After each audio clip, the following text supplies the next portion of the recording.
All right, we're back another Saturday at noon on our Black Media Network with the Watchdogs, and we have a great guest today, and we'll introduce him in a moment. But today we have a two-part conversation. We will start with our guest, who is not foreign to Savannah, but then part two of today's show will be with Julius Hall and some other guests who will be speaking about concern that they notice here with the city council elections. So, Clinton, welcome today. Hi, thanks for having me. Oh man, it's great to have you. Love to just give candidates an opportunity to talk about what they have in mind and their vision for the election and city council. So I don't want to take up too much time before we not let you introduce yourself. So tell us about who you are. Well, if I can adjust this camera a little bit there. Oh yeah, no problem. I'm Clinton Cowart, born and raised here in Savannah, Georgia. I'm running for District 3. And I want trying to save my city. It seems gentrification is overlapping everything, and a lot of my residents, as well as myself, being in danger of being priced out of our own neighborhood. Mm-hmm. I'm unable to basically financially meet the demands of the escalating taxes and bills in order to stay where we were born and raised. Okay, Clinton, you said a key phrase when you were doing your introduction, and that is "save your city." Help us understand, or help the viewers understand, kind of how you contextualize that phrase. Well, my view of any city is you want to welcome in the new, but at the same time, you want to give an opportunity for those who are already there to stay. And now, of course, you can move anywhere you want in the United States, and you can make residency anywhere you want in the United States. But I think it's a real harm when, in order to welcome in new residents, you purposely push out people who have been there all their lives. Right. I don't think that's justice, and I don't think it's fair. Yeah. No, I totally agree. I think, you and I have had some brief conversations along the campaign trail. It's no secret I'm running for city council as well in the 5th district. And I clearly, and I think a lot of people are fatigued around that whole conversation, right? You especially those of us who are born and raised here. And we understand, Clinton, you know the story all too well. A lot of Savannahans are folks who, are boots to ground, built their homes, and now they're facing, developers and a council that won't protect them. And so, I'm sure you've seen some of that and heard some of the stories as you've been in the community. And it's really sad, that we have to, come to that. What is your interpretation of the tourism conversation versus the resident conversation? There's this belief that in order to entice tourism, we have to overconstruct, overbuild. I think everything should have context. Yeah, some things do need to be built. Other things are unnecessary, and especially fulfilling the fantasies of many on the current administration's dream of being a business person.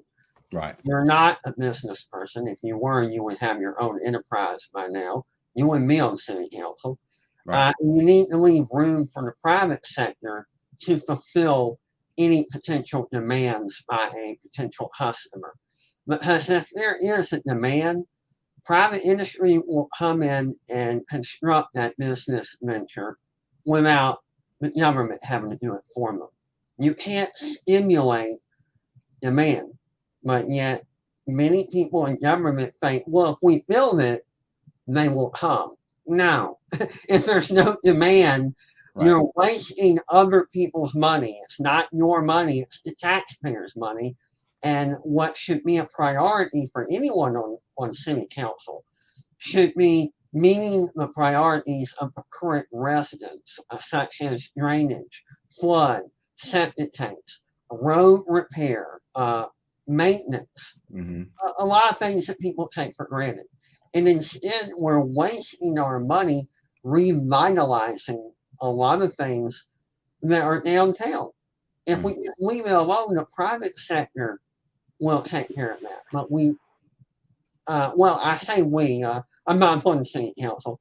City council and many government agencies think that they're the ones that should stimulate tourism and business. No, get out of the way. Allow the private sector to do it, and it will benefit everyone. No, I think you know that's certainly a perspective that I think you're right. Sometimes, most often, we see this administration kind of posturing in a manner that I think is a little bit intrusive in a space that they don't really understand or belong.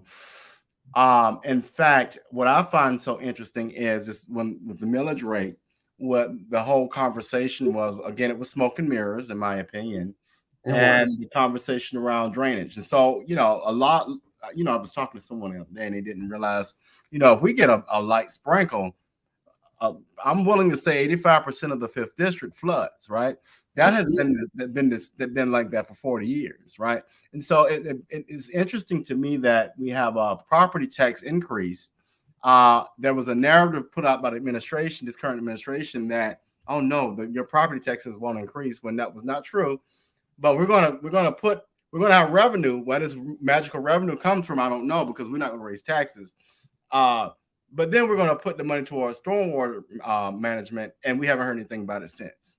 And you won't, because it was basically a pretext to raise taxes. By telling people that the millage rate has been the same since 1987, it gave people the false assumption that taxes would not go up. What they failed to mention is before they even brought up the millage rate, they reevaluated all the real estate in Savannah and raised the prices of all the real estate. When you got your assessment, this will allow them that if they keep the millage rate the same, to raise taxes on the next billing cycle. And they didn't explain this to people, nor are they obligated to, but by not explaining that to people, they knew they were misleading them. They were fully aware they were misleading them.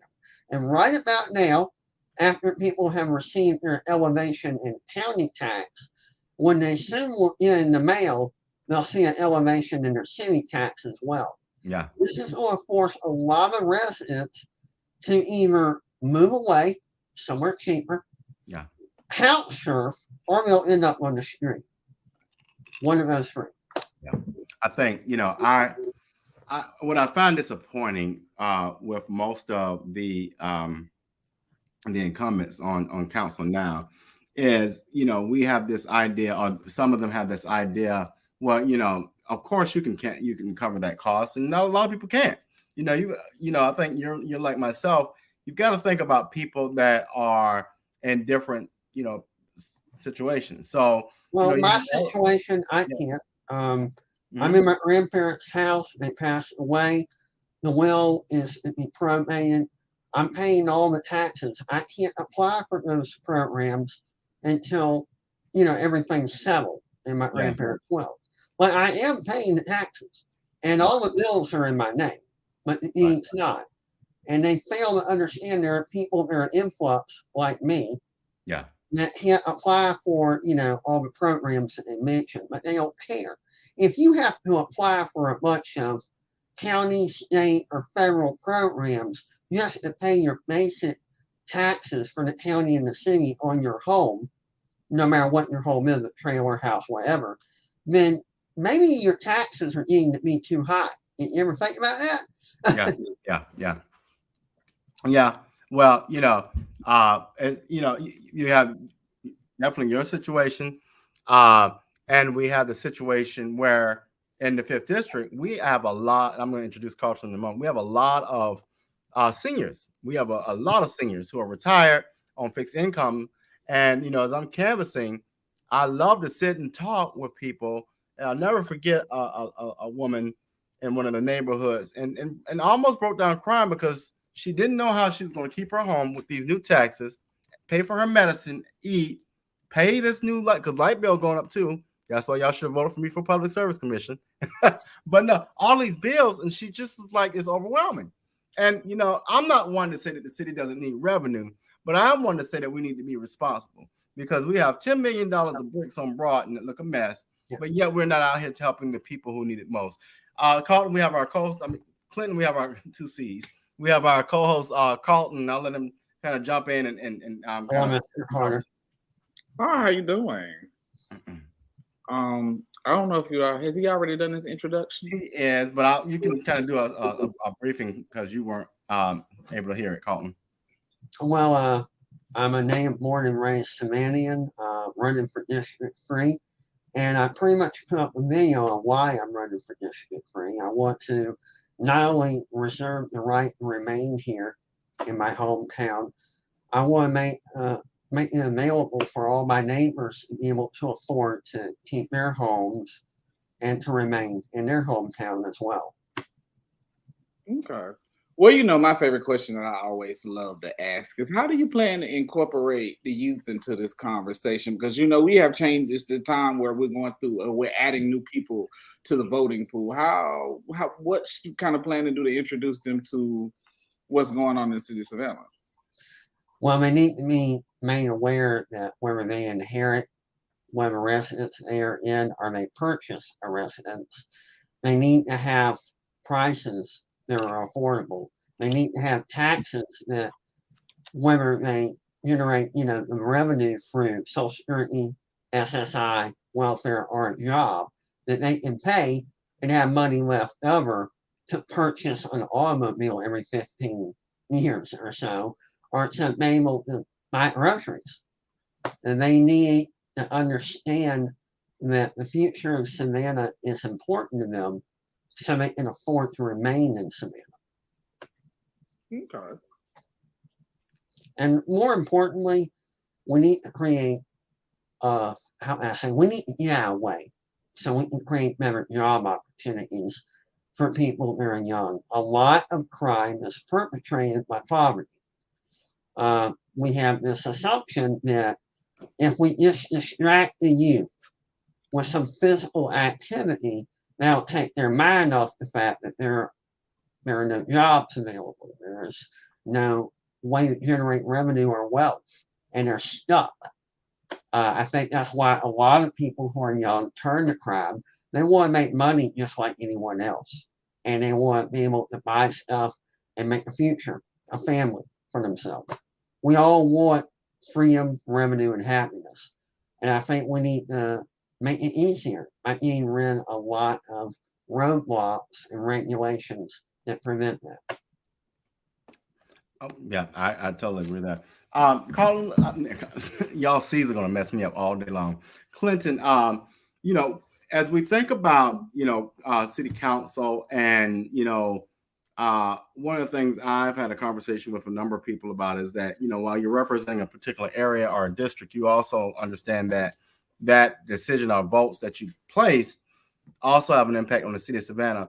But really quick, what are some things that are specific to the district that you're running for that you want to talk about today, or that are priorities that you would like to tackle?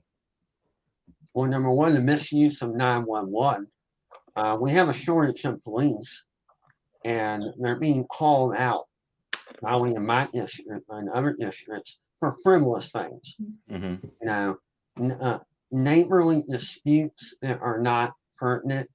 911 is for someone have a heart attack, you're being mugged, someone broke into your house or trailer or whatever. Emergency, And when you have a shortage of police officers, they need to be prioritized towards people whose lives are in danger, not a neighbor that doesn't like the fact that someone has too many cars in their driveway. Yeah. I'm not saying it's not important, but it's not an emergency. Number two, we need to stop wasting the city revenue on surveillance cameras. And that's why we don't have a lot of revenue to give officers a lucrative deal to want to join the police department. But we're so busy on making, we call it a smart city. To me, it's more like a concentration camp where your every move is monitored everywhere you go. And when you're robbed, or when you're actually a victim of a crime, rather than simply running a stoplight or going too fast, by the time you get help, it's too late. But they don't hesitate to mail you a ticket or a citation. So those cameras are not really preventing crime. It's just a way to, well, deliver an extra tax to the people for any infraction. You even get a citation if you drive through a school zone when it's a Saturday, and you're over the speed limit. It's just about money generation. It's not really about preventing crime. I know a lot of you are in for these surveillance cameras because you've been told about all the crimes that they prevent. But for every 2 crimes they prevent, there are tons of crimes that they do nothing for. It's just to generate money. I think that revenue needs to be spent on more police officers and less machines. That's my opinion. Yeah, honestly, and this is a different conversation, but I think honestly, the criminal justice system is not about reform. It's another business about cash. Yeah. It needs to be totally reformed. And honestly, we've got to stop incarcerating people for nonviolent crimes.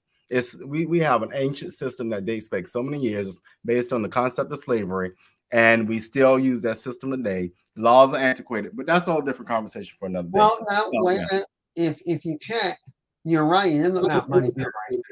A lot of the criminals, or people we deem criminals, are put into the labor force for cheap or sometimes free labor. That's an abuse of their rights. I mean, just because you're incarcerated doesn't mean you have no rights. You're not meant to be a free labor force. That puts people out of work, and it abuses the people that are being incarcerated.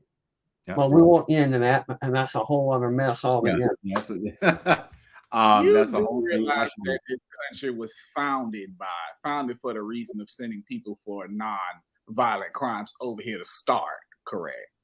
So how can this was a criminal colony? It was wasn't Georgia originally a penal colony from Great Britain, where we sent all the worst criminals? They sent the debtors from prison in Britain because they were taking up space over here to give them basically a. And I think Georgia was mostly murderers, pretty much. I think Georgia was occupied by most of the murderers from their prisons. So how do we disembed 400 years worth of what it was started for, and remove that back and take back and say, hey, we're gonna reform this from the criminal legal system, because it's not the criminal justice system. It's gonna take the courts and the Congress to work on that. That's got to be a collaborative project. Yeah, but we have to. Let me this, and I'm gonna give you a great example of that. Marijuana is a plant. Now, marijuana should never have been illegal. That's stupid. It's like saying a bell pepper is illegal. The only reason, if you do your research, give me 1 minute, y'all. Give me 1 minute. The only reason marijuana is illegal is because it was in competition with cotton. And if you know anything about cotton back in the day in the colonies, that was the cash cow. And if you're gonna come in competition with my cash cow, I'm gonna make something illegal. That's the only reason it's illegal. But guess what? Brown and black folk, particularly black males, are incarcerated for it. But all of a sudden now we found a great use for it. So now it's not, so it kills me. It kills me how, and then people will go along with that. In particular, our elders will go along with that. And I'm like, y'all, it's a plant. Well, there's one thing you need to know. I think it was during the late 40s or early 50s. Hearst bought up a bunch of, businesses that dealt in tobacco and wood. And hemp, marijuana, was about to be legalized. The whole campaign or lobbying to make marijuana illegal was by the Hearst. And Randolph Hearst, he owned most of all the media. You can blame him. He did it only to save his butt from losing money in the fact that he invested in everything that wasn't marijuana. And he didn't want to lose money. So the whole demonization of marijuana was all about money, and it had nothing to do with ethics and morality. Exactly. And as far as that goes, as you know from my last election when I first ran for state representative, I want to legalize recreational and medicinal marijuana 100%. Because we have far worse drugs that are legal, they're being abused. And no one says a word. Well, Well, check we are. this out. Hold on, check this out. If y'all give me 1 second. How is it that Buddy Carter can give out all these prescriptions and opioids and all these drugs, but you got a street pharmacist to go to jail for 10 years for doing the same thing? I'm gonna just leave that right there. Well, you do realize that marijuana is decriminalized within the city of Savannah. No, I'm just going back to this thing about other drugs. This is my thing. If you choose to go get drunk, go get high, whatever you want to do, as long as you don't hurt another person, that's on you. We should not be putting people in jail for that. That's silly.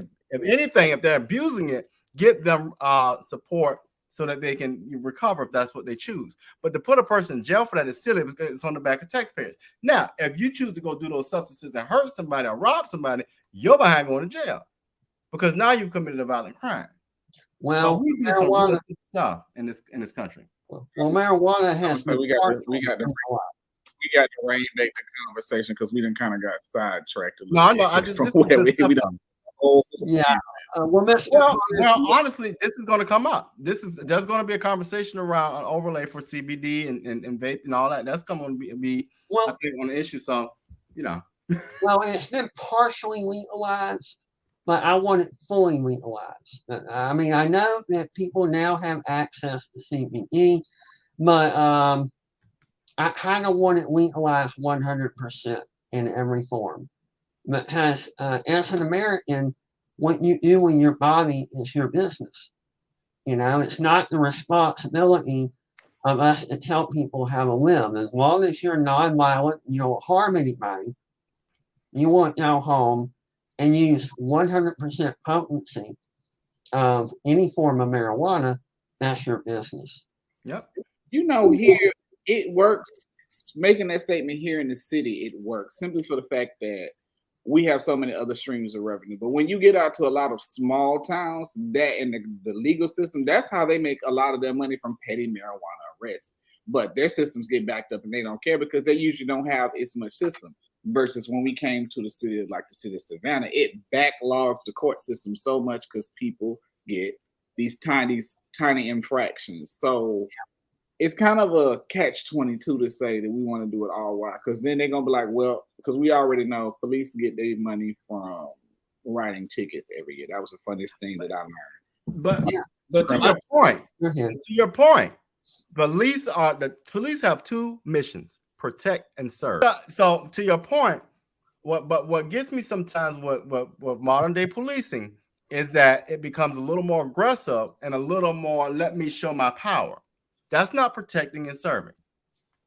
Well, the root of that problem, and I know y'all are going to disagree with me, is we need to reform the police academies and make the site evaluation the #1 priority before a person is even allowed in a police academy.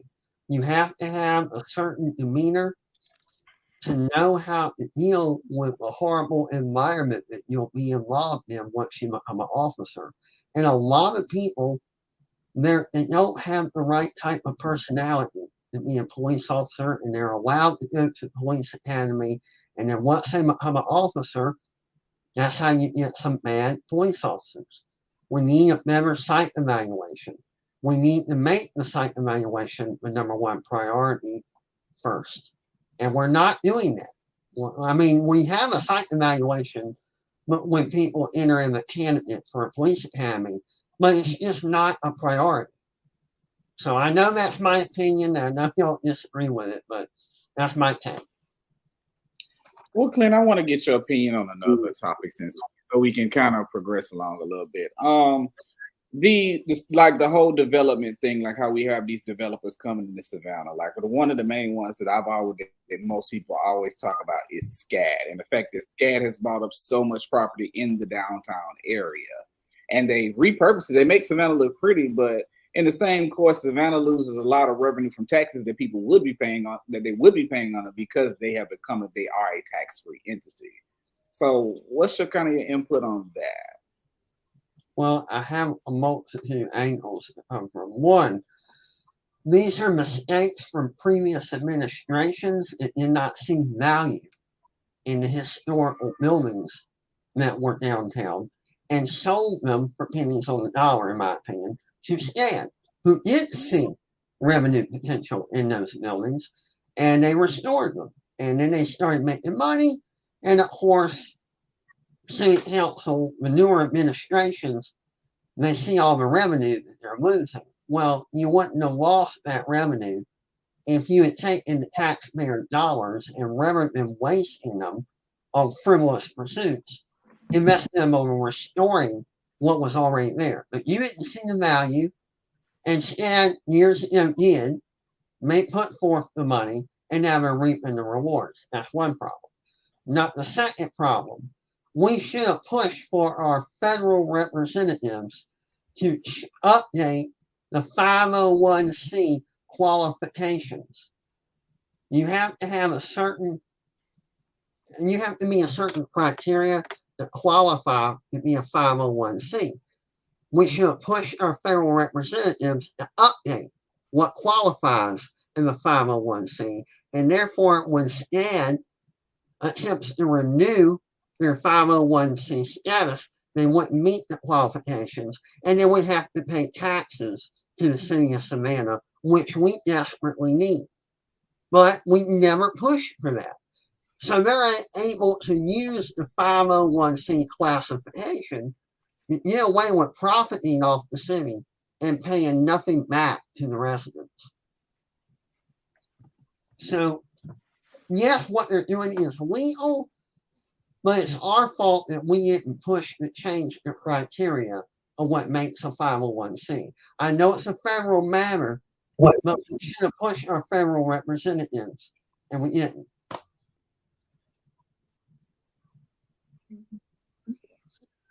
No, I like that. That was a solid. That was a very solid analysis because that's generally how. If you look at it, getting away with murder not being a 501c, okay? And because of that, they all have to pay taxes, but they're not breaking the law. The fault lies with us not putting our federal representatives, not going, hey, you need to update the 501c on who and what organizations can qualify. But let's face it, SCAD is more of a real estate developer than it's ever been.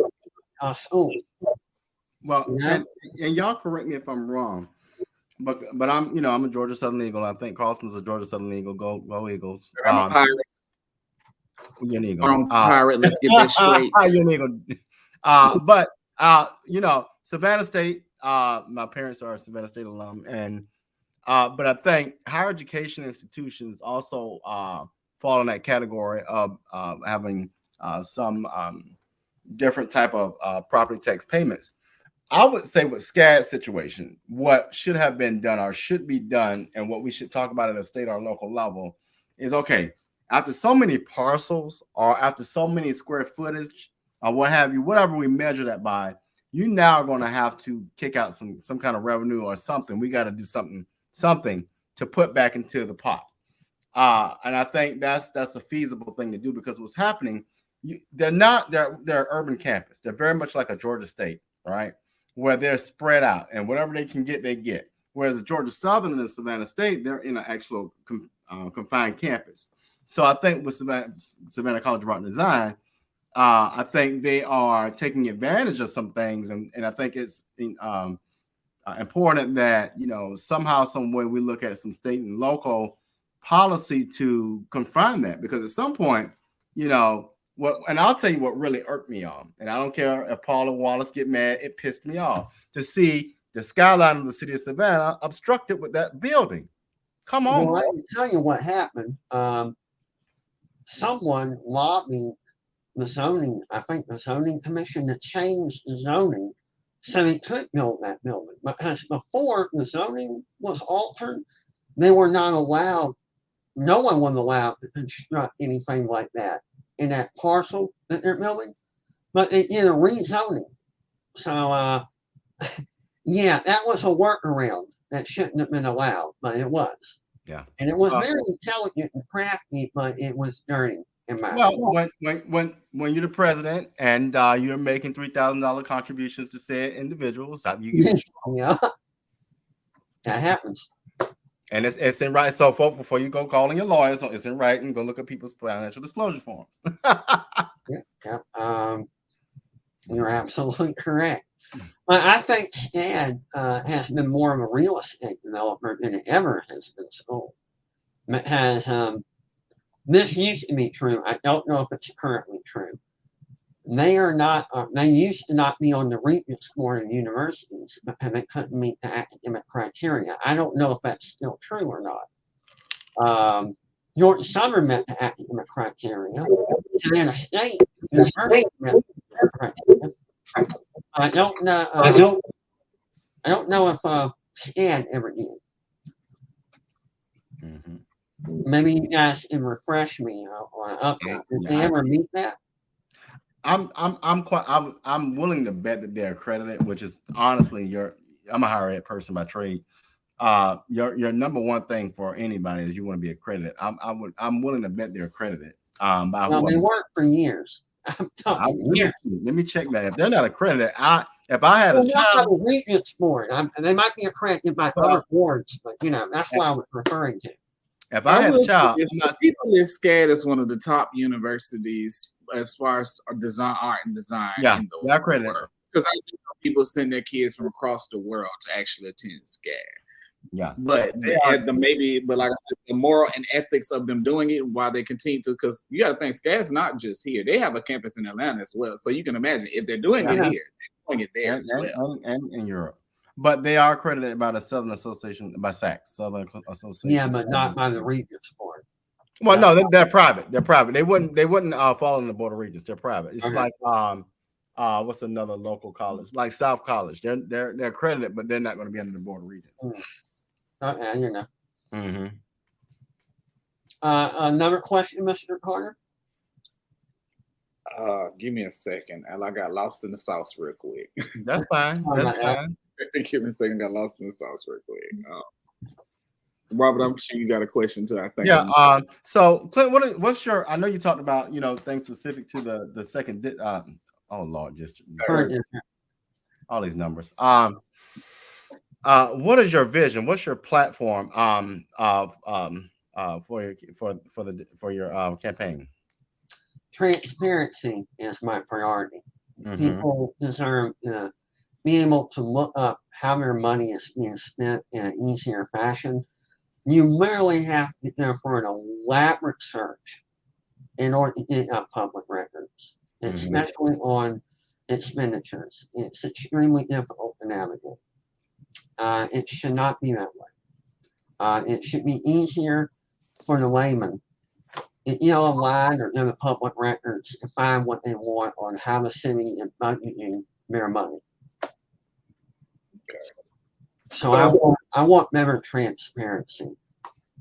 I want full disclosure, and I want it to be easy for anyone to look up. Okay, I do. Now I have my question though. All right. But it's one that we always. It's another question. It's another question we ask all the time. The president gets 2 terms. He's on a 2-term limit. Congress has unlimited terms. How do you feel about term limits as far as council members here in the city of Savannah?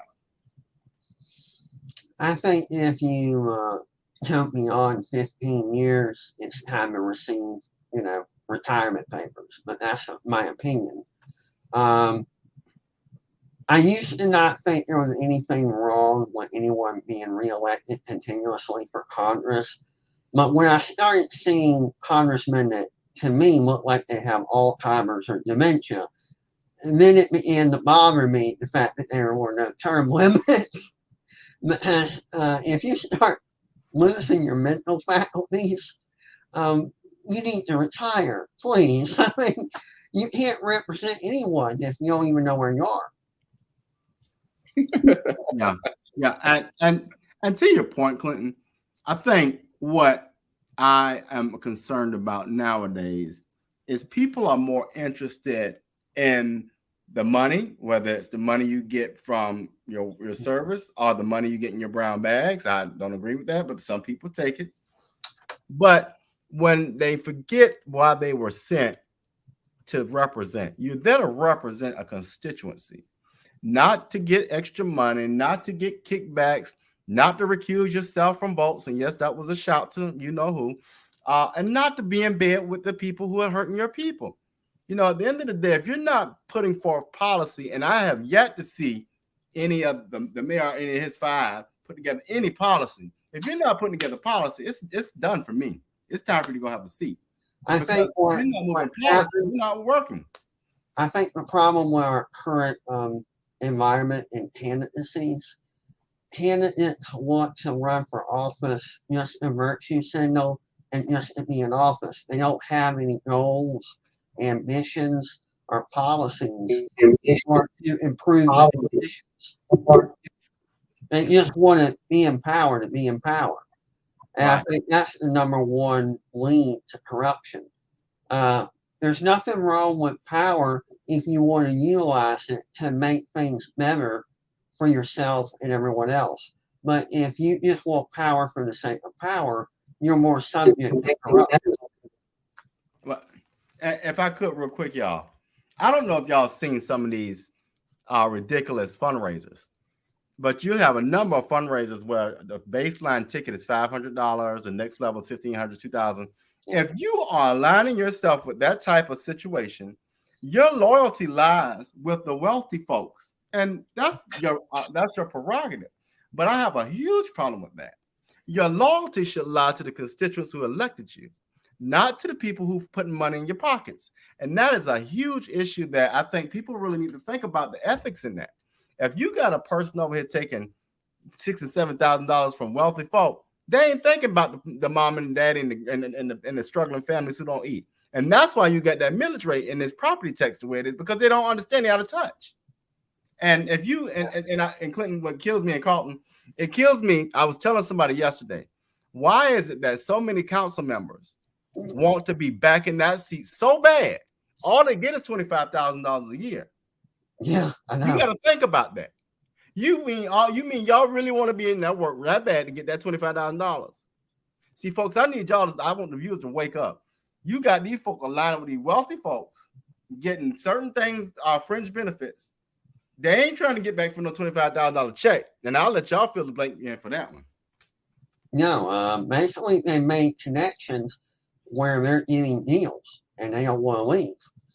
Any person, where they're in politics or they're in another venue, for employment, they want to move up. Because ambition makes you want to move up. Why would you want to remain an alderman for 20 years? That doesn't even make sense. That shows right there an indicator for corruption. That should be a red flag. Because any woman or man should want to run for a different office at some point. And when they don't, that should make you suspicious right there. That should be a red flag that they have some inside deals that you don't know about. Because why would anyone want to remain stagnant and not elevate in life? In any career field, politics, technology, anything. Well, that should be a red flag to any citizen. And if I could, Carlton, what I need the viewers to watch too. So what I said a minute ago, but check this out, y'all. There was a report that came out maybe a week ago that listed 5 of the poorest communities in Savannah. They were all in the 1st district and the 5th district. The only incumbents on council now is representative for 16 years of the 1st district and the 12-year one from the 5th district. So you mean to tell me a combined number, what's 16 plus 12, y'all? What, that's 6, 7, 8, 28? 28 years combined, and you got the highest poverty of y'all? So I mean, y'all ain't did nothing. And you definitely haven't had the conversation around poverty, which then breeds crime. So it's interesting to me how the support of anyone could be behind somebody who has not done a doggone thing, much less. But I guess if you stand in front of the TV camera every day, that gives you a pat on the back. But the people who are hurting because you got people in there with the most tenure who have done the least work. Not only that, the fact that they don't want to move up in politics, that should be suspicious right there. You want to remain in the same seat for 16 years? What do you got going on that we the people don't know about? Well, check this out, Carlton and Clinton. Why would someone need $500,000, right, to run for a local seat that only pays 65 grand a year? There you go. Because you get to, if I'm, correct me if I'm wrong. Correct me if I'm wrong. But the campaign contributions that they collect during the point in time when they're running, it goes into a fund that they get to keep, correct? Yes. So I think, okay, so say for example, well, not say for example, when I went on November 7th, if I, let's say, amass $2,000 that I don't spend, I can roll it over to the next year, and I can also fundraise until the next year. I think there's a little bit of that and a little bit of something else. When you got enough money to give your 5 homegirls and boys, yeah, Houston, we have a problem. But well, hold on, y'all. Let me also now this remember now. This troublemaking, this loud troublemaking lady. You need $500,000 to beat the loud troublemaking lady. There's another point. If you're 16 years in the same seat, you're not bringing about any new ideas. Why not step down and let someone with new ideas give it a shot? It's not meant to be a permanent seat for anyone.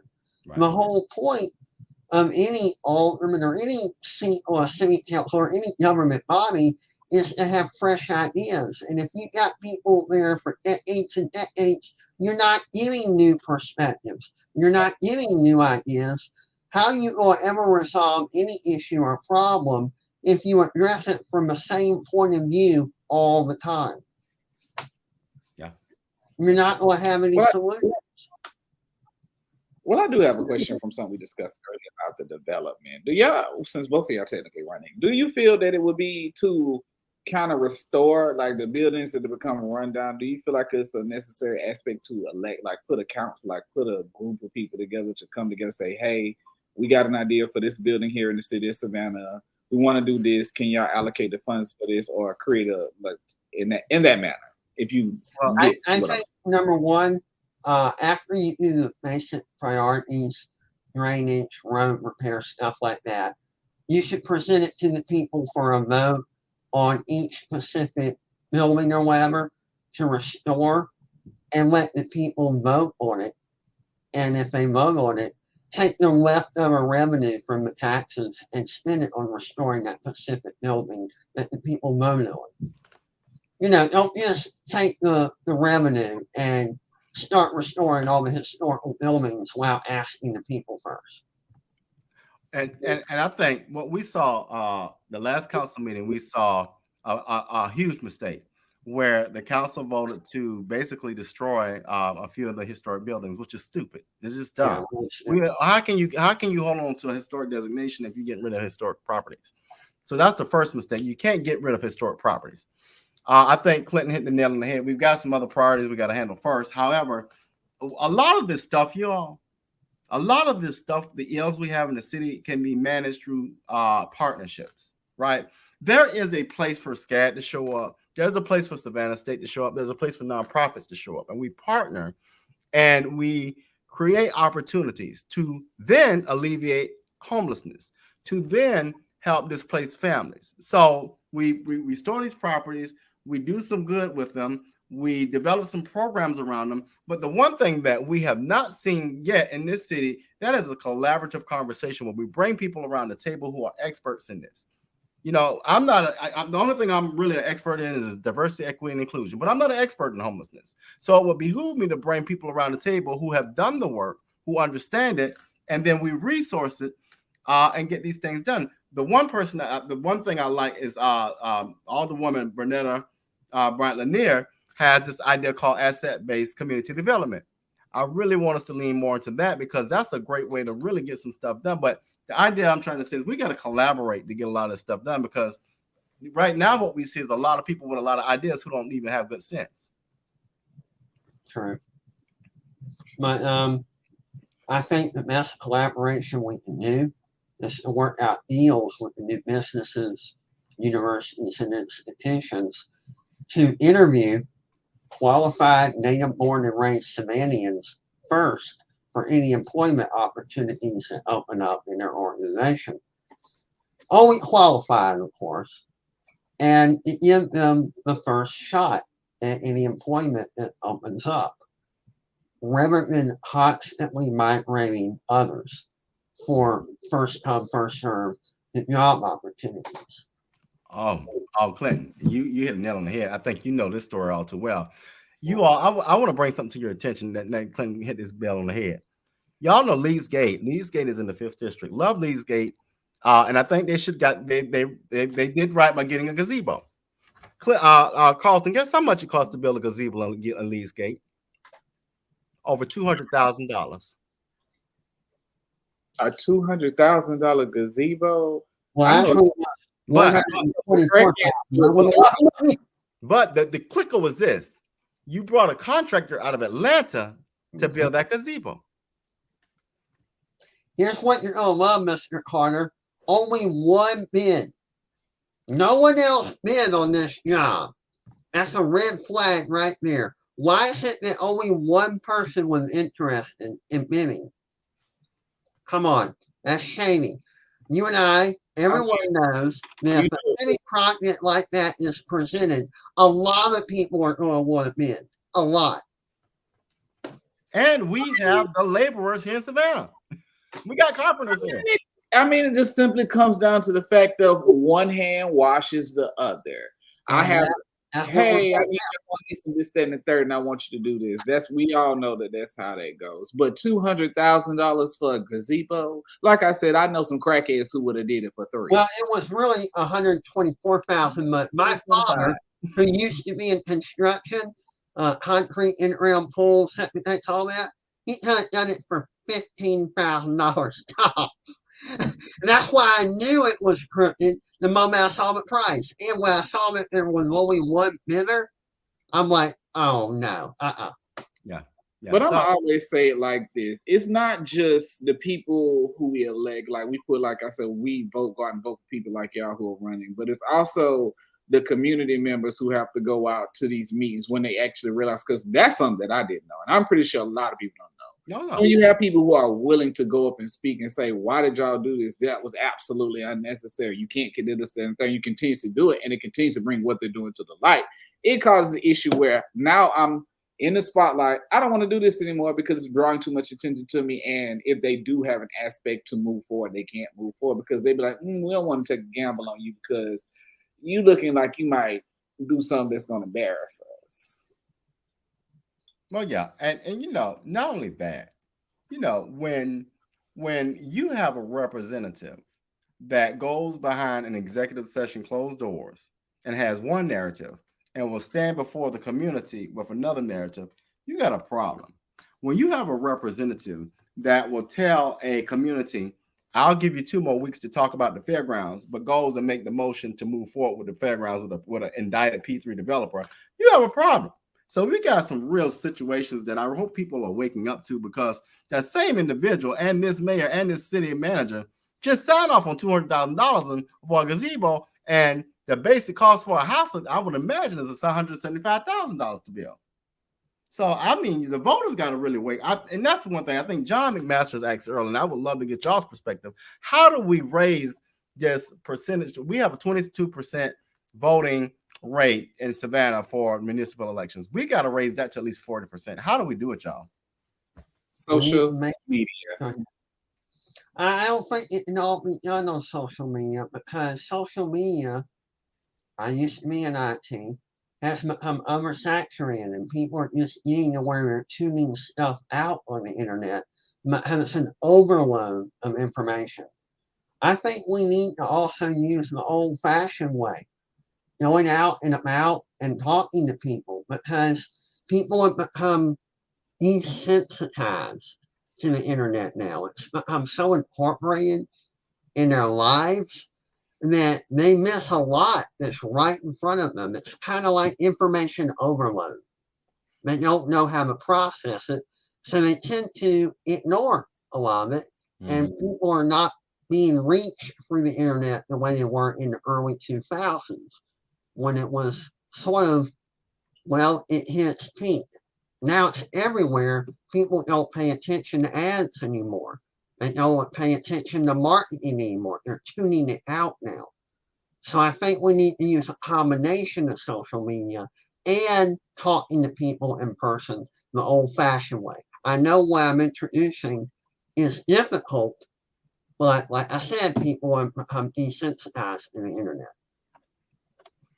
You know, you make a very valid point because it is genuinely hard for people now to be in the same room and communicate with each other. But they was just at the house sending text messages on the phone, FaceTime, all of that. But when they get in public, the communication is lax.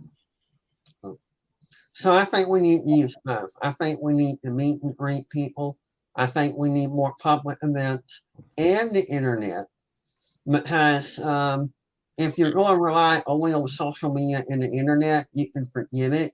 A lot of people tune stuff out when they're online. They just, you know, and it's horrible that we have to think of clickbait in order to get people's attention, you know, for what we're talking about in these municipal elections. Because clickbait doesn't always work, and when it does, it sometimes delivers the wrong message. Yeah, that's right. You know, I'll say this is another thing that I will say. Politics is a very hard conversation to have with unopen people. Mm-hmm. Because I know two conversations I don't like to have with people are conversations about politics and conversations about religion. Because those two topics will get you into a heated discussion in the quickness. Yeah. Well, the question is, how do we introduce the conversation of politics without it creating such an aggressive tone and allowing people to express themselves, but also keep it where we're having an intellectual conversation? We need to reinstitute tolerance. We have become so stagnant in our ideologies that we're considering everything in the war. Your opponent is not your enemy. Your opponent is simply a person that has a different idea. You both want the same goal, freedom and happiness in your area, in your state, in your country. But we have turned this into right and wrong, good and bad. It's not that way. We need to be tolerant of other people's viewpoints and opinions and reach an area where we can agree and disagree, but still be civil to each other. We used to have that. We don't have that anymore. There was an old saying, and I know that you've heard it, Mr. Bryant, probably from your parents: sticks and stones may break my bones, but words can never hurt me. And now, almost 60 years later, when we heard that, people are going, oh, words are violence. No, they're not. Words are not violence. They're just differences. We need to go back to the mentality of sticks and stones may break my bones, but words can never hurt me. And we need to stop looking at someone that disagrees with us as being our enemy. That just disagree with our solution. That's it. You know? And when someone has an opposite idea than you, they're not trying to harm you. They just have a different solution to the same problem. As long as we are well informed with legitimate, tangible information that can be looked up and proven, as long as we have the same problem, we can come up with different solutions. And there's nothing wrong with hearing different solutions. Well, Clinton, we're going to go ahead and shift to the next conversation. Okay. But any final words you have, and before we move to the next hour? Well, my final words: I want people to be better informed in my district and all the others. I want people to take an active participation in this election and in every other election, because this is your district, this is your city, your county, your state, your country. Your viewpoint does matter. Don't ever think it doesn't. Your voice does count. Don't ever think it doesn't. And even if you elect a person, this mentality, well, they only get one vote, what can they do? Every positive change begins with one voice, one idea, and one vote. And it doesn't start, that is that change, until you elect people that have that one vote that can make a change. Your voice matters. it's time to speak up for yourself. All right. Well, Clinton, thank you so much for being with us today. So, y'all, we're going to go to a commercial break. We'll come back, and Julius Hall will be talking about our next topic. Okay.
Okay.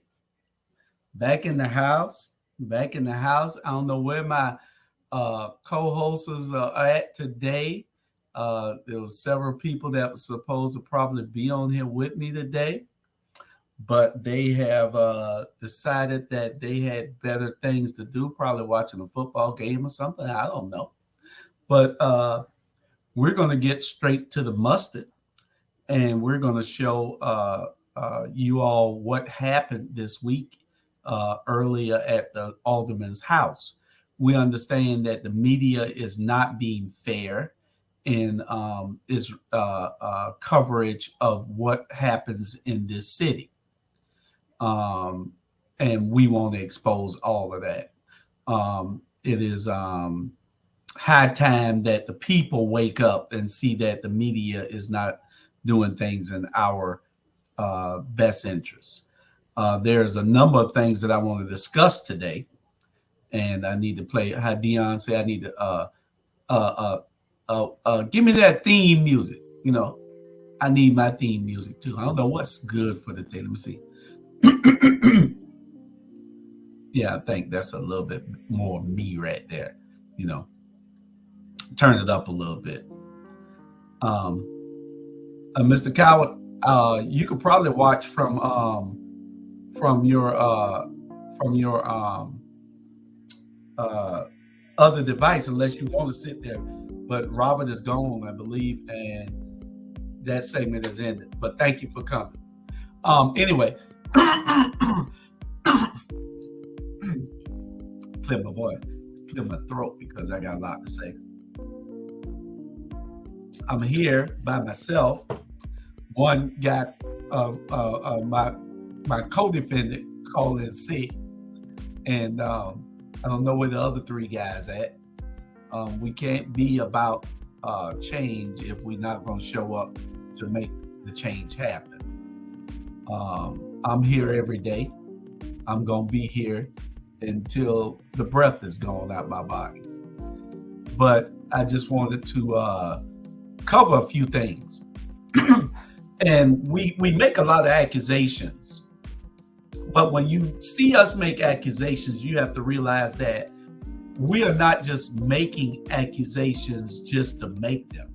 We're trying to show you that there's a pattern, there's a system, there's an establishment, a litany of things that are in place to help divide our communities. Now, we're not part of the divide. We're trying to make sure that we can mend things. You know, we're trying to sew things up. We're trying to fix things. We're trying to get us on a level playing field. And that can't happen unless everybody is on the same page in our community. And right now it isn't. We have a lot of people that are selling us out. And it's just true. All you have to do is open your eyes. We have a lot of people that are defending the people that are selling us out. Take, for instance, these fundraisers that people are having these days. You have take this fundraiser here. It's a fundraiser for Alderman Detric Leggett. Look at the people who are supporting him. Reed Delaney, Steve Green, Tom and Diane Oxner, Frank Peoples Jr., Shirley and Michael Condone, Irwin and Trey Thompson. It's the Thompsons, I guess. I don't know. Look what all the hosts, and you got 5 or 6 of them here, paying $1,500. The co-hosts are paying $750. The supporters are paying $250. You know, it's stuff like this. This has never happened in our community.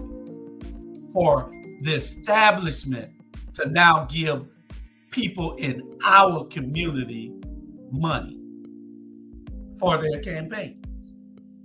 It just don't happen. You know, I know I got a soldier that'll show up. It's always a soldier that'll show up. I can count on the Wolverine. I can't count on the Warrior. I can't count on the Warrior, but I certainly can count on the Wolverine. This a new edition? I have to look at my email, right? Right. And I'm like, huh?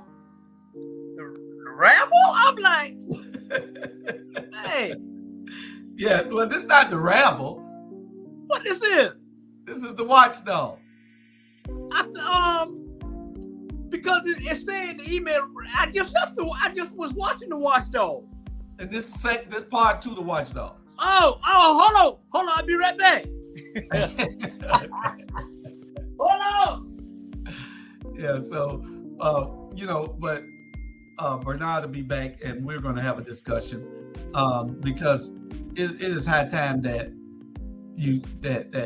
we address all the issues, that we get everything out front, and that we get done what needs to get done.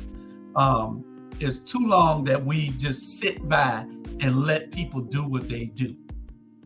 It's been too long that we sat by and we let people do things in our face and put cold cream doodle on our face and tell us it's cold cream.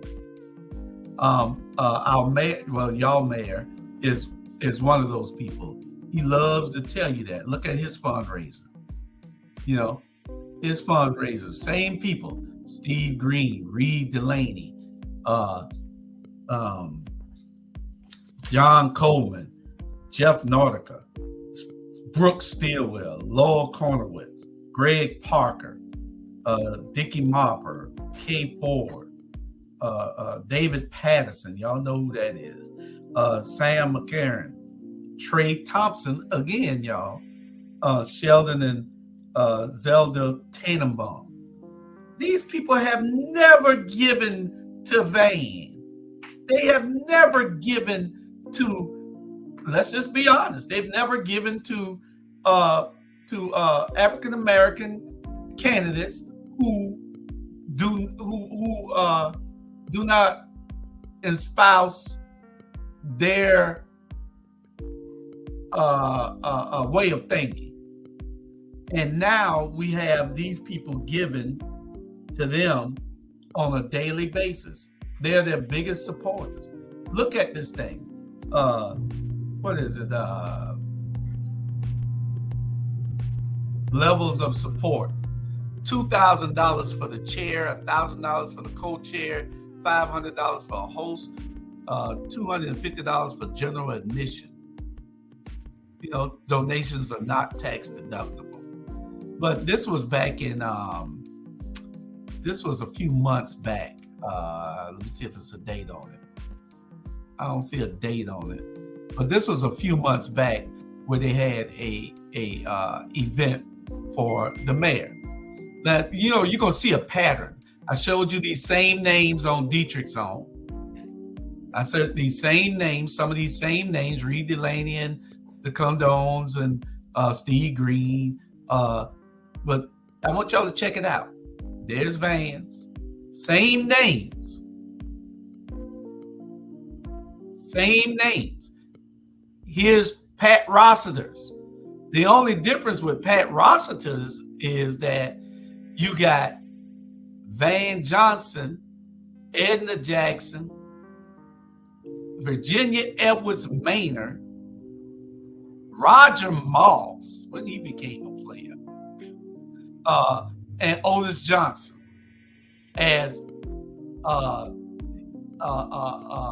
his presenters, not his hosts, because the host got to pay a lot of money. See, they put those people up there, up top, so that they're showing that they support Pat, and they probably gave the $250 if they paid anything.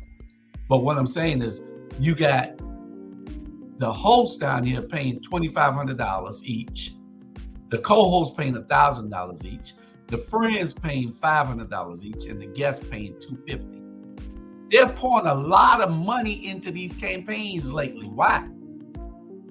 Can somebody tell us why there's so much money being poured into these campaigns? It's a reason for it. You know, they got those. Look at those people up top. This is a flyer that was sent to me. Somebody sent it to me in secret the other day. I called the number from where I got it from, and I could not get anybody on the phone. There was a voice on it, but I couldn't recognize the voice. But this is for a reception in support of Pat Rossiter, who's running against Alicia Miller-Blakely. This guy's running against Alicia Miller-Blakely, y'all. He's running against Alicia, and he has the support of Van, Edna, Eddie, Roger Moss, and Virginia Edwards. They're all just faces. The real money comes from these people as the hosts. See the Colemans right there. See the Canes right there. See the Cadones right there again. See Tim Strickland. See Lyndon Bill Daniels. See all these people are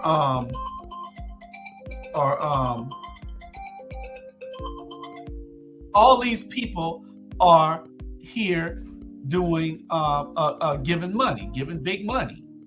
And so you got look at the co-hosts down below that. The co-hosts, like I said, they each given $1,000. So all these people, if your name is on this flyer, you already committed to giving $1,000. If your name is under a host, you already committed to giving $2,500. So this is my problem with all of this. You got the same people on all these things, on all these flyers, Bernard. Same people giving money to, guess who? The same people that are selling us out. I couldn't locate the one for Estella Shabazz because I saw one earlier. I couldn't. They had one for Carol Bell recently. They got one for Linda Wilder Bryan, and I think they had one for Purdy, but they're not giving them a lot of money. All the Purdy and Linda and them, they only gave them the $250. You know, they could give them crumbs and a pat on the back. Yeah. They got to give Van them the big money. Van has raised almost $500,000 to run a campaign when he only spent $45.50 on last time out of his own pocket. So now that means what?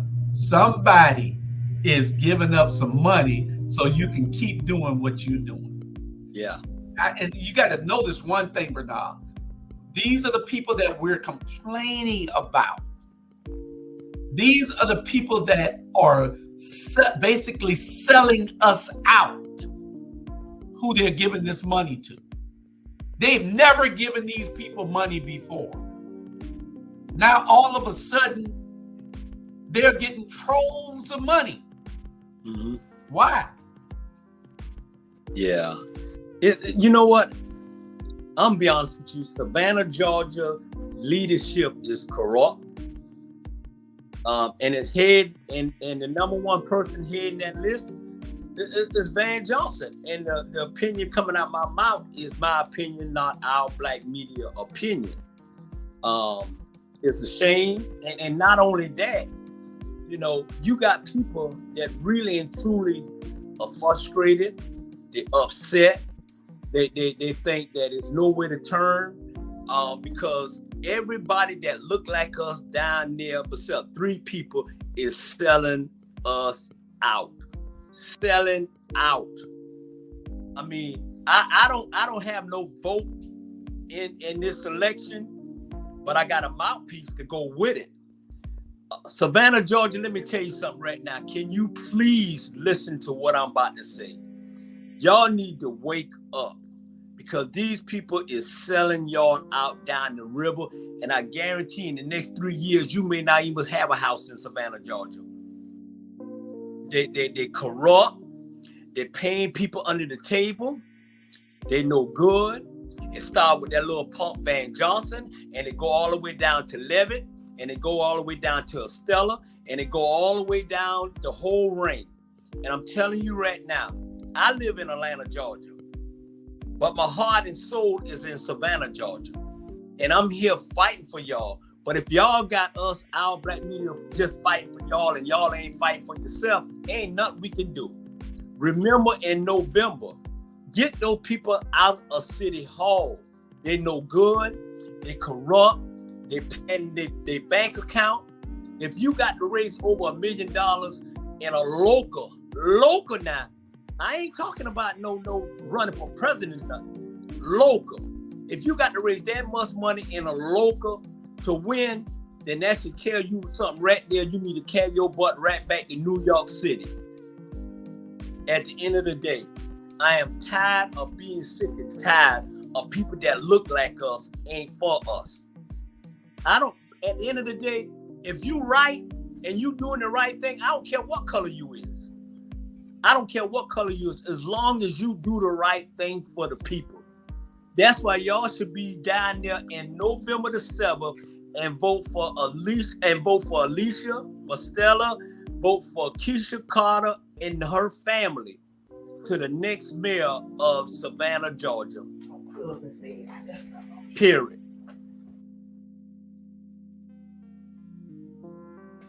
Bernard, I appreciate you. I had an emergency. I had to go. My car was blocking my wife, and I had to go and move the car and everything. I forgot that the car was there. No, and, it's good. I need that moment. You not had a moment. I needed that moment, boy. Well, I appreciate you filling in and doing what was right. I know you know how to fill in. You can't stop the show. You know, I knew you would understand if I wasn't there to keep going. That's it. But it's just see, they and them are doing this here with the flyer I show you with Rosalind. They're doing it in our face and telling us ain't nothing you can do about it. They're doing it in our face and saying, so what? You're not gonna vote me out. They're challenging us. Mm-hmm. And we have to step up to the plate, because see, when you tell us you don't care, then that means something to me. When you telling us that you ain't gonna do nothing about it, that means something to me. See, they're in this sick world where they think that because a few people are telling them it's okay, that they can continue to do it. Mm-hmm. This is not normal. Look at this here. This man here has got all these, and I'm talking about, that's just the ones on there. I'm sure it's a bunch of more came on there with plenty of money that are giving them money. That are giving them money also. That's not on the list. You see what I'm saying? Mm-hmm. These aren't just the people who were invited. There's some people that didn't give the 1,000. They might have gave 700. You know, they might have gave. They could give up the $3,500, $3,300. Right. And this way it all started. These are the same friends of the mayor who he swore to me. The mayor swore to me in my face that he would not deal with these people. He swore to me, to my face, in his campaign office, that if he's elected, because he was scared that he wasn't going to be elected, I kept telling him, we got this, man. We got this, and you're going to win. He said, if I do, I'm not dealing with none of them. I'm not dealing with any of them. And if he tell a lie, I know. This man told me in my face, looked me in the eyes and told me he would not deal with any of these people. You know, now they're his best friends and he got them given to everybody. He got them given to Detric. He got them given to Linda. He even got money, and then he turned around and donated money to Linda, Detric, Estella, Curtis Purdy, and Palumbo. You know, he using his money, and then he's donating right back to them. You know, but it's a cycle. You know, and I bring all this up to say, you know, they just do what they want to do, and the people need to rise up. Mm-hmm. We're doing our duty here on this platform, saying what we say and doing what we do. That's what we do. But you got an alderman who don't live at an address in his district, but he owns property in the district, but he does not live in the house. You have to physically live in the house, not own property. You might as well say a person in DC can run just because he owns a house here in Savannah. Mm-hmm. You know? And so they have this elaborate system of having SCAD students live in the house. 4 of them live in one house with one bathroom. And they pay one set fee. They don't pay no water bill. They don't pay no light bill because that got to stay in the family name, because if it change out of that name, they'll know somebody else living there. It messes them up. Mm-hmm. So they pay one fee, like probably $700 a month each. Right. That cover their water, lights, everything. And the bills stay in the Leggett family name. So he can still use that as his mailing address and everything else. So when I interviewed the kid, which I'll show you the interview in a minute, the kid say Detric Leggett does not live here.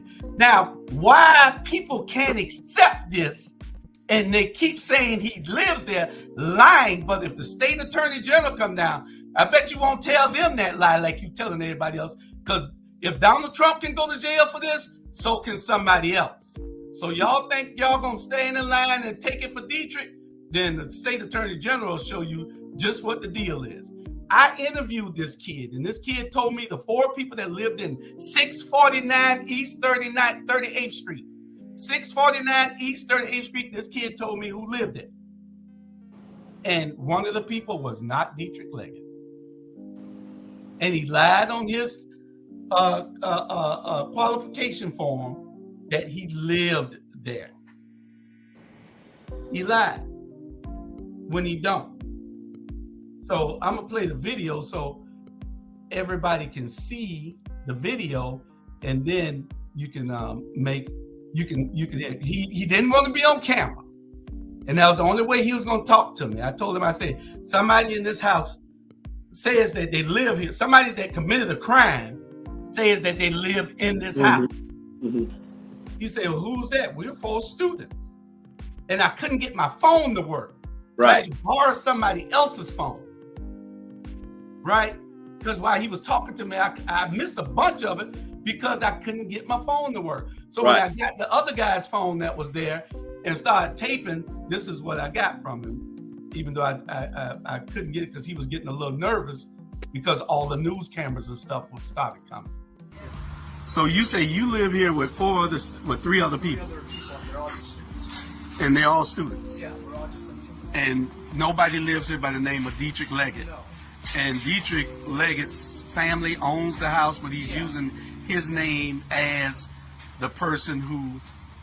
That I have no. Oh yeah, that's what he's using. He's using this address to run for office, and that's a crime. And so you live here with 3 other students. Yeah. All y'all are SCAD students or something? I know that 2 other people are SCAD students. I'm not sure about that. Okay. 2 other students are SCAD students. You a SCAD student? So 3 of y'all are SCAD students. The other guys are students. All y'all live here. Yeah. And Detric does not live here and has not lived here. How long y'all been living here? I've been here for like 2 weeks now, 2.5 weeks, because school just started. Okay. And you know how long the other guys been here? No, And Shannon Leggett owns the house? Okay, whoever that is, a sister or somebody, she owns the houses in Shannon Leggett? Okay. So the water bill and all, y'all pay your own water bill and everything? Oh, that's how they get around it. Y'all pay a set rent. He leaves the water bill in his name, and he pays it, the water bill. That's probably how he's doing it. Okay. I got it. I got you. I appreciate your information. I don't want to put you on film, but I'm sure that somebody will be probably trying to contact whoever lives here to find out whether Detric Leggett actually lives in this house. He does not live in this house, and we all know it because we've been following him forever now. All right. Thank you.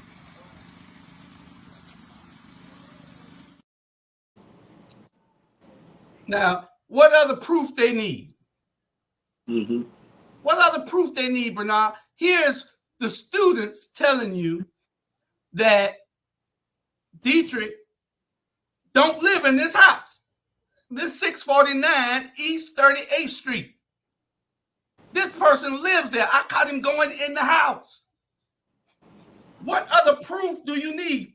Somebody needs to be saying a law is being broken, and I'm going to find out who this is. Mm-hmm. What say you? Man, let me ask you a question. Is 9 members, right, at City Hall, right? 9, it's 9 people down there. 7 of them is black. The whole Savannah, Georgia, mostly is black. Everything that's being corrupt is black. It's more black than the black shirt I got on. I just don't understand. I mean, it's like, why we always just constantly don't do the right thing when you're in leadership? I just don't get it. And you got these older people, you know, just trying to live you check by check, and you got a sorry behind mayor just packing millions of dollars in his bank account and don't care about what's going on. That's why I say, man, Jews like this here, man, stop voting because it look like us. Because it look like us ain't always for us. And I was coming down the highway, right, Jew, leaving Savannah, coming to Atlanta. And I love coming to Atlanta because I don't feel none of that. Maybe because the city is big and because this here, Jew, I grew up, I was born in Savannah, but I was raised up in Atlanta, where people in like John Recycles and John Lewis and all of them, we stuck together. It's a mess, Jewish. It's a mess in Savannah, Georgia. And the people that don't have nothing is getting left behind. And the people that do have something moving out because they too big for their britches. I guarantee you, in 3 years, you will not see none of us in Savannah, Georgia that look like us. If you ain't got nothing and you ain't bringing nothing to the table, you not going to be there. And see, they not going to take the blame for it because, see, they're doing the bidding for these people who are giving them all the money. Now, there's nothing wrong with getting money for your campaign.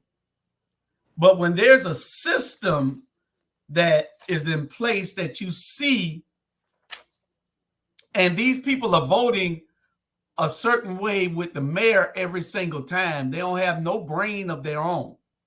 How the hell can you vote with a person 100% of the time on matters that there is a lot of confusion, a lot of division with? There's a lot of issues that should not be passed. There's a lot of policies that should not be passed. There's a lot of liquor licenses that people should have had. There's a lot of business licenses that people should have had. And they are not letting these people have their fair shake at owning a business, being successful in a business. And the people have to stand up. We can't get on here every day and just say that there's going to be one person that I'm going to vote. No, you need to take 5 or 6 with you. I think somebody had him up in the comments a minute ago, Bernard, that only 22% of the people vote. And that's not good. Yeah. But you know what, Jude? Let me say this. We growed up in Savannah, right? Okay, growing up, and it's like this here. Things that happening now, it was been happening. It's been happening. And I'm telling you right now, and I'm gonna be flatly honest. I was flat dead in the middle of it. Young, didn't know, brown paper bag just traveling all over the place. You get in your car and shit, you look in the back seat and you got a whole thing that's grocery, but it's not grocery. You know what I'm saying? It's green. It's trust me, it's been there for a long time. It's been there for a long time.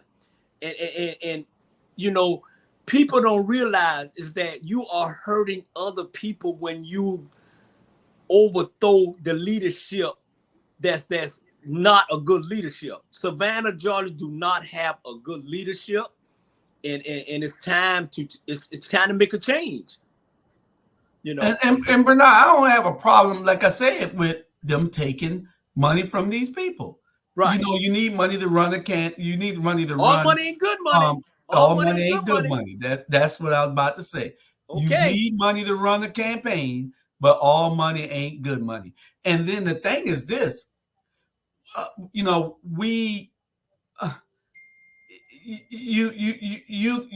you can't continue to just blatantly do things in the Black community face. You're doing it and you don't care. You're doing it and you don't give a damn about nothing. And you're showing us that you don't care. I can see if they say, okay, we'll pass this one, but we got to give them this one. There's no give with these guys. They don't give anything because you know why? Because they think that the protest is only going to be a minute. And that's true. They're right now. Yeah. The protest, we're only going to protest for a very short time and then we're going to let it go. But guess what? There's some new sheriffs in town. That's it. We ain't going nowhere. We ain't going nowhere. We ain't going nowhere. We going to be talking about it. We don't care what they do. You can do what you want to do. You can block us. You can do what you want. We ain't going nowhere. We are telling it like it is. Yeah. And we're going to keep bringing the information to the people till they listen. Hey, Drew, let me say this here. And you heard it first on the Watchdog. Let me tell y'all something right now. Whether you win or don't win, I ain't going nowhere. I'm going to still ride you to the day I die, Van, and the rest of y'all. I don't care. That's right. My mouthpiece is big enough, can go around the world. I'm representing people that too scared to say anything. Dude, I ain't going nowhere. Trust me. Whether you win or whether you lose, I'm still going to stay right there on that ass with all y'all. I don't care. Right is right and wrong is wrong, and y'all absolutely is disgusting. Period. You're absolutely right. You're absolutely right. And you know, it's just that we have to become a coalition. A coalition of people who are tired of the status quo, that are tired of the establishment getting over and doing what they do on us. We're going to talk about Detric Leggett's residents in a minute. But right now we're talking about these people who sell out, and he's one of them because he has no mind of his own. He wrote something on Facebook the other day that I know he didn't write because he doesn't have that kind of intellect to write it. So I know he didn't write it. But nonetheless, it looked like something Van had wrote for him. The city attorney should be looking into this because it's a crime being committed. He works for the council. You don't work, and you work for the council and the people. You don't work for Van Johnson. You work for the council and the people. They haven't had an executive session in 3 years. What the hell is going on at this city hall? Van Johnson is doing what the hell he want to do. I'm surprised the Attorney General's office ain't came down and just kicked and just squashed the whole council. You know why? Let me tell you why, Drew. Let me tell you why. Because no one went down there to discuss this with the general. They didn't went down there to have the meeting. Say, hey, let's have a meeting. This was going on in Savannah, Georgia. You know who gonna do it? You know who gonna do it? We are. I can pick up a phone call right now, because I'm tired of it. I'm tired of these folks thinking that they're untouchable. Mm-hmm. They think that they're untouchable, but you're not. Just like they're taking Trump down, they can take you down too, little boys, little girls. Yeah. You just need one call. You just need one call, and I guarantee you, it'll open up a can of worms. Because what you got to understand is that, and you got to look at the big picture. They arrested Donald Trump. Joe. Hey, Nisi. All right, Brian. Go give me a bill. Okay. And they're arrested and they're trying Donald Trump for interfering in the election. And that's mostly, they look at it like this, like it's Democrats doing it to the Republicans, and that's Donald Trump and his crew, even though all the witnesses are Republicans. But now you have a Republican body of government in Georgia that's in control, and a Democrat here in Chatham County breaking the law. So you don't think that they are going to be looking to say, okay, Donald Trump was right. Some people are voting out of their precinct. Some people are breaking the law when it comes to voting. They can make an example out of him. I'm not trying to say that that's what they need to do, but he's challenging us. He even called the police on us. Yeah. Watch this here. Greetings. Sorry about that. We had a little situation. You all couldn't hear me. We're here on East 38th. And what happened, there was a press conference here this morning. And what occurred after the press conference, that you have police cars, officers are called up here. They are called up here after the press conference. And what was going on at this press conference? It was citizens who had filed a complaint, an affidavit, alleging some allegations regarding a politician here in the city of Savannah, from the east side of the city of Savannah. What then happens is that now you have 3 units that are called up here, and we're short 116 officers in the city of Savannah. Resources not being used to come over here because you have reporters from WSAV, WTOC, also Savannah Morning News are here. Because again, the allegations have been made that a politician here should not be holding the seat or should not be running for office, which is the rights of all citizens to do that. It is your right. Politicians are not supposed to run you. They're supposed to listen to you as the citizens. You are the government. It is their duty to serve.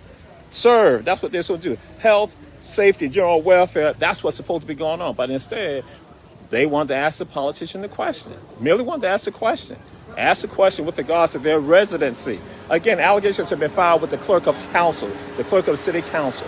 What then happened? The people say, we're going to have a press conference today and now provide some of the evidence regarding that. They also plan on contacting the Board of Elections, the Secretary of State's office. In addition, they are going to contact the DA's office because, again, they're saying the person reside in a residence that's not in the district. So they should not be representing the district.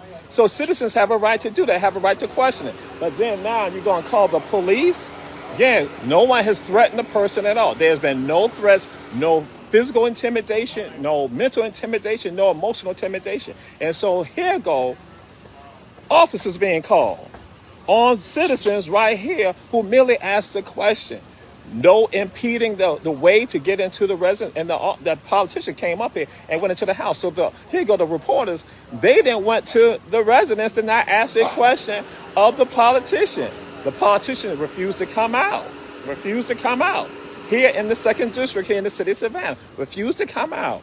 So now the police, this is insane. And so guess what? Some of us tend to think that we are supposed to serve the politicians. No, that's not what's supposed to happen. They're supposed to serve you. And then some people that went furthermore and tried to allude that now it's going to be some bad karma that's going to come on the people who decide to speak up and put information out there. So you're going to tell me as a citizen, that if I'm going to speak about injustice that happens here, that's done by a politician, that I'm supposed to be fearful? I'm supposed to be scared that I'm in the wrong? No, they're in the wrong. That's why you have these watchdog groups that go and do stuff like that. So merely the citizens have been deprived. And as Dr. Ivan Van Sertima says, it is pretty peculiar when you have situations like this. So again, all has been about people merely wanted to question what has been going on and saying, hey, that the clerk of council needs to investigate this, because guess what? When stuff was done with Chatham County, when people allude that somebody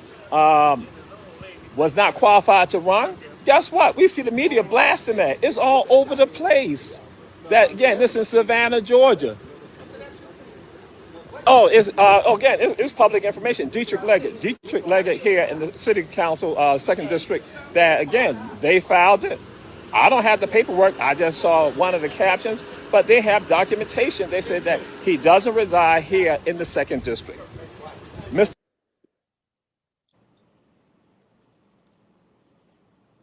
Okay, so that's some of what happened that day, and we got called. The police got called on us, and it could have been some real bad police officers came over there and wanted to act a fool and got out of hand. Somebody could have got shot or killed or something. You don't know what's gonna happen when you call the police and you talking about you fearing for your life. He was not fearing for his life, Bernard. He knows all of us. We helped get him elected. We wanted the press to ask him questions. He did not want to answer those questions, so he went right by the press. How is he fearing for his life? If he feared for his life and he saw this angry mob, he called us, outside his supposedly residence, then why didn't he keep driving and call the police? He backed up into the parking spot, got out, and wanted the press to see him with a key, Bernard. So guess what he did? He extended his hand out like this so they could see him opening it with a key. But they had already called the kids inside and told them that he was coming in with a key. You know what I'm saying? He was coming in with a key because he's one of the landlords. He don't live there. He just used that address. And somebody needs to see this with authority to do something about this here. There'll be complaints are going to be filed between yesterday and Monday or Tuesday, and something needs to be done. The pressure is on him. He can resign, and we drop it. He can drop out the race. Just resign from council, because you're making decisions that are a detriment to this community. The decisions you're making by being a rubber stamp for this Putin acting mayor, is a detriment to our community. Hey, you know what? I'm listening, right? And I'm not trying to be the devil advocate. You know what I'm saying? I said it right. I'm not trying to be. Mm-hmm. But let me ask you a question. Mm-hmm. You know, okay, because we know how we is. We gonna flat out ask. Okay, so Van Johnson, right? Mm-hmm. Y'all elect him to be the mayor, right? Mm-hmm. Okay, David Levitt. Okay, y'all elect him to be Detric Leggett. Elect him to be the alderman of 7th district, right? Yes, sir. Okay, so y'all know these people. Yes, sir. Okay.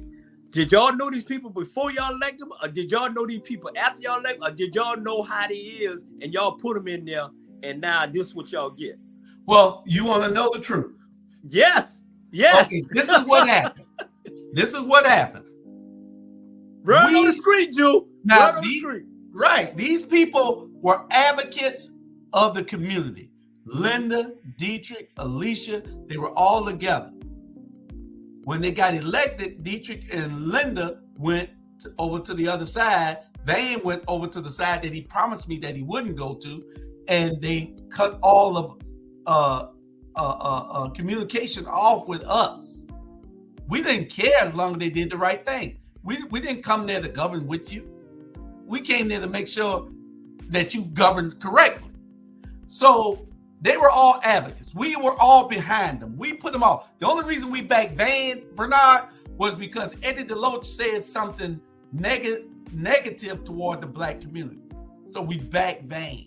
We didn't want to back Van because we knew Van was a traitor. We knew Van had served the first district in West Savannah for 16 years and didn't get anything done, and was crying every day about stuff that he's doing now. He was crying about for 16 years that they were doing to him. Now, when he get in the position, he's doing it himself to everybody else, to Alicia, Bonetta, and Keisha, and used to be to Estella, but then she turned and went back over to the other side because she wanted to be mayor one day, which will never happen. But we backed Van because Eddie had said something derogatory toward the black community. So you had black mayors for 20 years. What they didn't do nothing. Why would you elect another one? So that's the reason we backed Van. Only reason. Okay, so now you got with Detric and them, we helped put them in office, and they changed on us. So we thought that by us putting these people in place, even though we didn't want Van, we had no choice but to put him in there. We thought that they would control what Van does.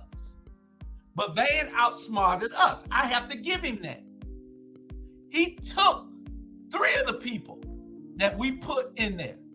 He took Linda, he took Detric, and he took Purdy. And he brought them over to his side with Nick, and him gives him the majority, 5-4. Because you had Keisha, Alicia, Bernetta, and Estella still over there.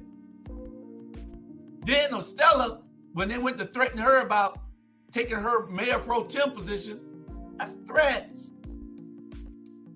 What happens? She comes back over to their side, knowing that they're wrong, knowing that she's been whispering to us forever about, oh, I'm so happy you here now, black man. I'm so happy you here. We so happy. Oh, we gotta, the cavalry has finally arrived. She whispering all this to everybody. I don't know why she whispers so much, but that's what she does. She's a whisperer, a horse whisperer or something. I don't know what the hell, but she whispers every damn thing. And so she's there now with us, and she goes over to the other side. So now it's 6-3. So he has a great super majority now, you know? And so that's the whole thing. We help elect these people, and we're going to try to get them out of office. We will be doing what we need to do in the next couple days.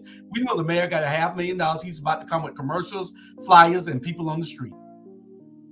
But our voice have to be just as loud. Our voice have to be just as focused as their commercials and their everything else is. Jamal, why are you calling and you supposed to be on the show? I did. Well, I'll send it to you now. And you know what, Jew? I'll send it to you though. Go ahead, Bernard. You know what's the most powerful people that can make the biggest powerful move is the people that don't have anything involved and don't know these people and don't really care about them anyway.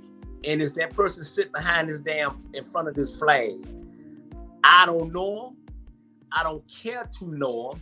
All I know is what I see the past 10 months. Savannah, Georgia is not Savannah, Georgia when I left there 40 years ago. It's more corrupt now than anything. But Jew, you got to remember what this man said. Why you want to elect another black person and they ain't gonna do nothing? He was right, isn't it? You're right. He was right. He was right. Eddie DeLoach, you was right. He was right. You was absolutely correct, Eddie DeLoach. You were right. Yeah.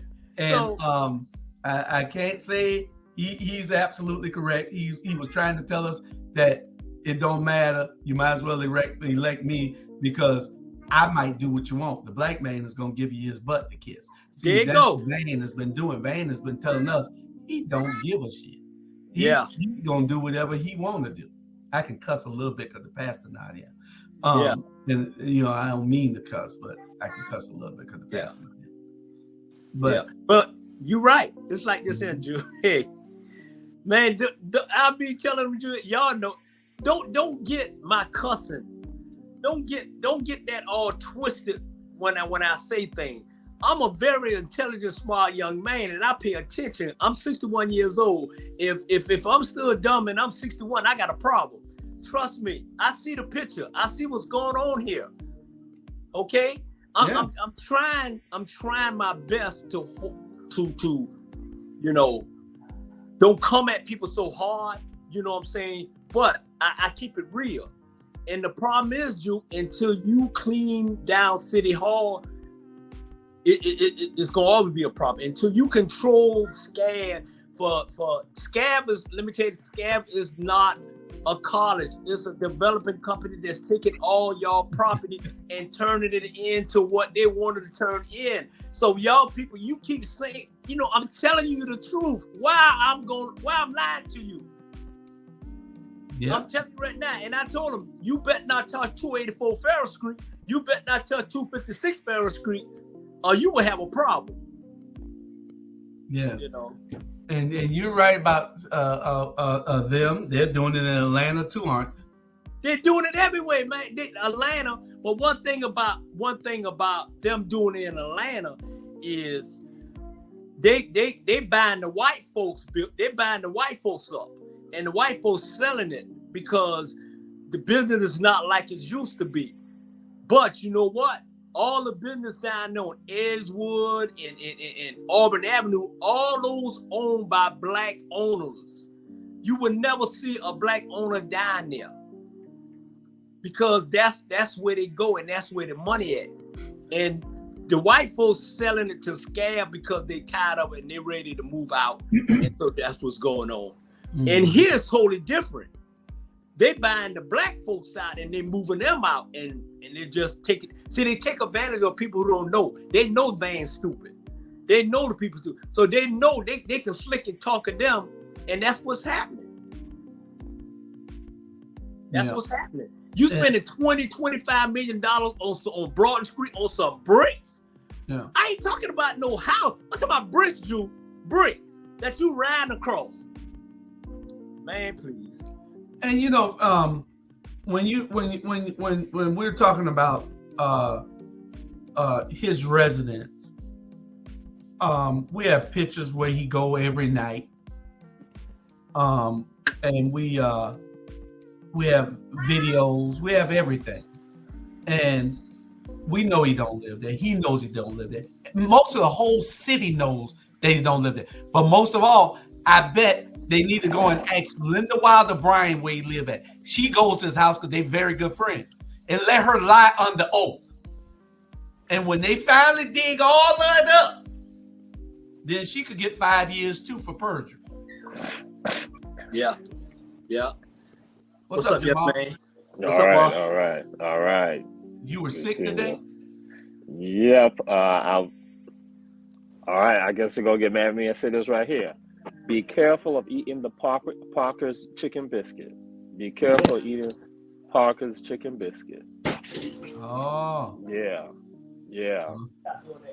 That's what made you sick? Yeah. Okay. You had a chicken biscuit? From Parker's. Yeah. Oh, Lord.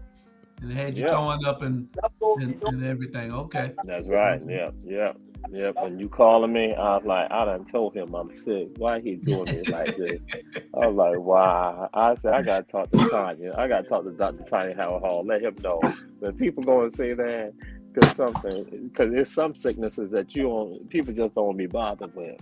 Oh, okay. Yeah, well, yeah, you're right. When you that sick with, especially with food poisoning, or something close to it, it will, you ain't got time to be on no camera. I was right because I was on my knees. Yeah. But we played part of your video, and I was just telling the people that it is a shame that this man called the police on us. It was a shame that that he wouldn't stop and address the media. He could have stopped and say, "Hey, I live here. I'm about to go in the house. Ain't nobody else in there." Now we know the young boy within the house. We know he in there. But when the news press go in there, they want to give him cover instead of giving us coverage. They didn't ask him which bedroom is yours. They didn't ask him where's the young man that they say is in here. You know, how about bring him out? They are covering for them. We know that there's somebody in that house. So we want to know now, where did they put these people up at? Now, Van got a bunch of houses. Now, we want him to be complicit in it. I hope they move those students somewhere else.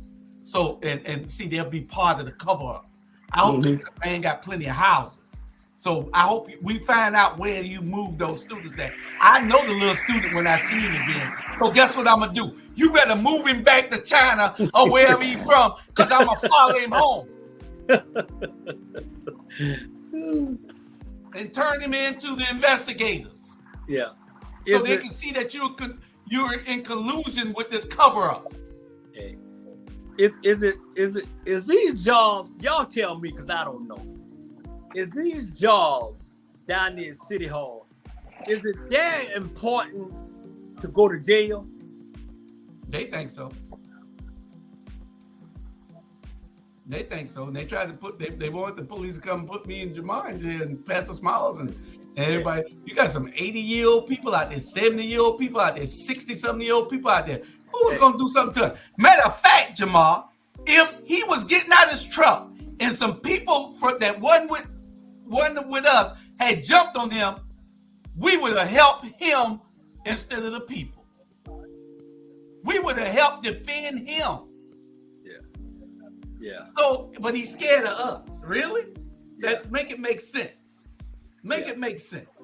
And then he had to get back to work. Somebody called him and told him he needed to come there, so he came there with a key.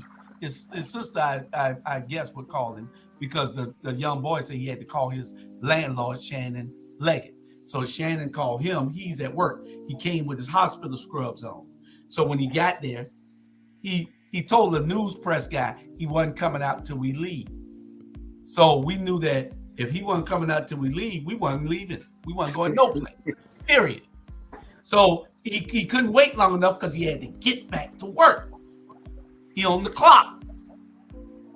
So what he did, he called the news press in the house. Instead of coming out and addressing it right there. What did he say, Jamal? He feared for his life. Yeah. Mm-hmm. Yeah, that he was afraid of the demonstrators. For his life. Yeah. So was he? So he was on his. He was on his lunch break. I doubt it. So now he left the job, wasn't on his lunch break, but you still was on the clock.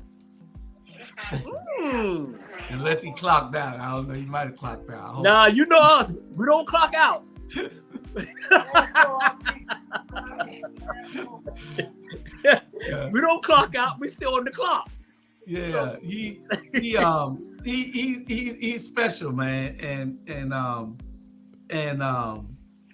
we just got to get to the bottom of it. Jamal, give us your take on all this.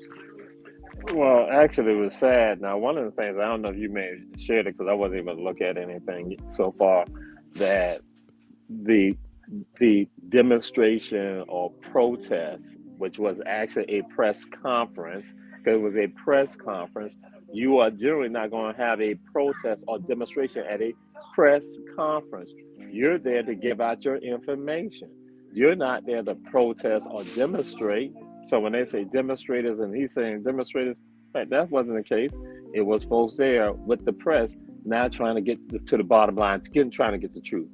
So what happened, just for the audience out there, that in actuality, everyone, well, pretty much I say all of the so-called demonstrators were in the process of leaving. Julius is going to his car, Reverend Small's going to his car, RG, Rob Bryan is going to his car.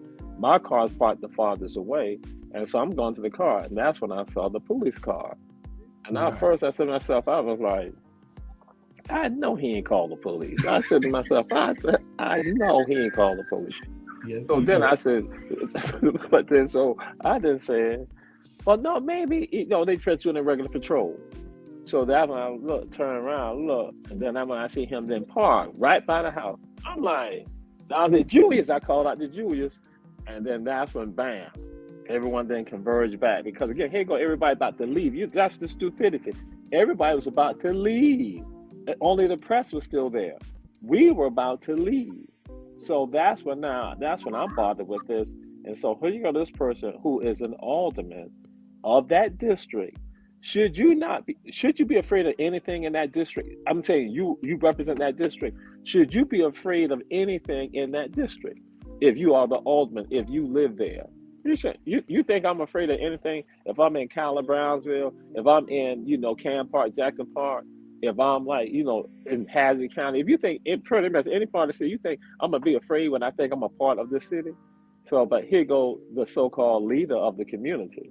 And so the part that then got me was not even him not coming outside, but this is what I saw afterwards on the news when he sat there and said that he lived there. And I'm saying to myself, and I think everybody who's looking at this right now need to be saying to yourself, this is a politician who said on camera, who lied openly on camera. So if he lied about something like that, imagine what else he will lie about and what he has lied about. Imagine what else he will go and do just to get by, just to get over. And so that has basically been, I'm going to say, that has been his legacy in office. That he has not been a hero for you all. He has basically been a detriment to you all, and that he has lied to you all, play the game. Now, I'm going to share this with you all. Some people said to me on yesterday, they said, the streets know. They say the streets know. They say the streets know he does not live there and that he lives over in the 3rd district. That's what they said. They said the streets know. But what we now need, because some of y'all part of the street, we need the streets. And I'm part of the streets. Bernard part of the street. Judy's part of the streets. We all part of the streets. That means we all part of the community. Those of us in the community who know that, I need you to understand, this joker said on camera a lie, a bold-faced lie. So should you elect him?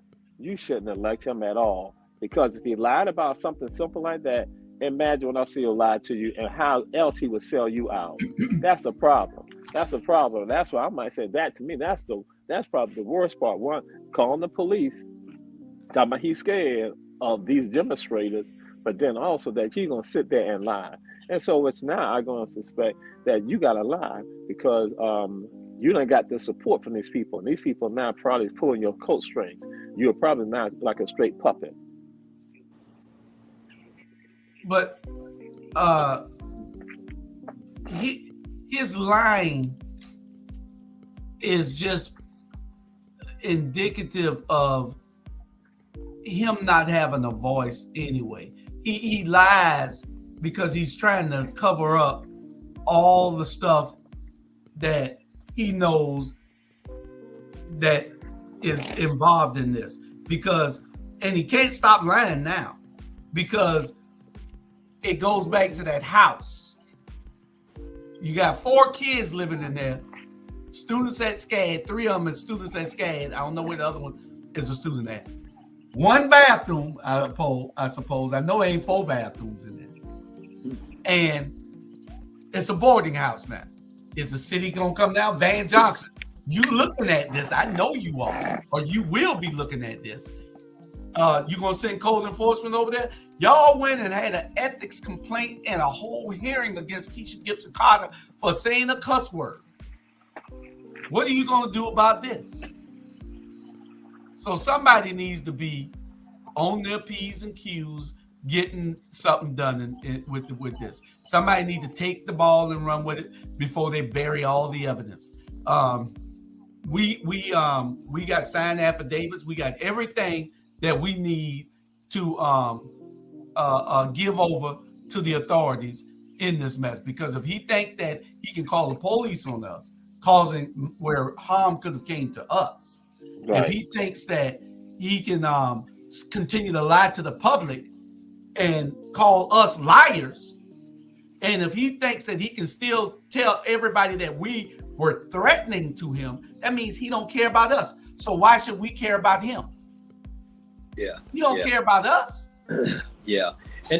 And people need to realize too, if you call the police on anybody, the first thing from a black point of view anyway, you call the police, our first thing gonna be like, ain't gonna be a good reaction, it's gonna be a bad reaction. And if any bad move happens, the shit it gonna blow up. So for you to do that, and I told him on my page, let anything happen to Pastor Small, to Marvin, Jewish, RG, all of them was out there. Y'all got hell to pay. You just don't call the people just to call them, man. That's wrong. That mean, I'm telling you, that mean he don't care. That mean he don't care. So if he don't care about y'all, why the hell y'all should care about him? Attorney General, come down here and clean house and see what's really going on in Savannah, Georgia City Hall.